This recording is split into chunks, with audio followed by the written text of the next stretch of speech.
தேர்தல்களின் போது பதிவு செய்யப்படும் சிசிடிவி காட்சிகள், வீடியோ மற்றும் புகைப்பட ஆவணங்களை 45 நாட்களுக்கு பிறகு அழித்து விடலாம் என்கிற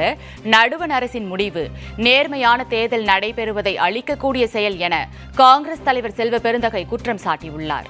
செல்வ பெருந்தகை வெளியிட்டுள்ள அறிக்கையில், இந்திய வரலாற்றிலேயே முதன்முறையாக வெளிநாட்டு நன்கொடைகளையும் கார்ப்பரேட்டுகளின் நன்கொடைகளையும் அரசியல் கட்சிகளுக்கு வழங்குவதை பாஜக அரசு சட்ட முறைமை ஆக்கியதாகவும், இதன் மூலம் கார்ப்பரேட்டுகளுக்கு இசைவாக பொருளாதார கொள்கைகள் வடிவமைக்கப்பட்டதாகவும் குற்றம் சாட்டியுள்ளார். 2024 மக்களவைத் தேர்தலில் 32 அரசியல் கட்சிகள் செலவழித்த மொத்த தொகை 3352 கோடி ரூபாய் என்கிற நிலையில் பாஜகவின் பங்கு மட்டும் 1494 கோடி ரூபாய் என குறிப்பிட்டுள்ள செல்வ பெருந்தகை, இது ஒட்டுமொத்த கட்சிகளின் தேர்தல் செலவினங்களில் 44.56 விழுக்காடு எனவும், இத்தகைய பெரும் பணத்தோடுதான் மக்களவைத் தேர்தல்களில் பாஜக வெற்றி பெற்று வருவதாகவும் தெரிவித்துள்ளார். பொது தேர்தல்களில் எதிர்க்கட்சிகளுக்கு இழைக்கப்பட்ட கொடுங்கோன்மையை தடுத்து நிறுத்த தேர்தல் ஆணையம் தோல்வி அடைந்து விட்டதாக குறிப்பிட்டுள்ள செல்வ பெருந்தகை, தேர்தல் ஆணையர்களையும் பிரதமர் மோடியே தேர்வு செய்வதால் அது பாஜகவின் கைப்பாவையாக செயல்படுவதாகவும் குற்றம் சாட்டியுள்ளார்.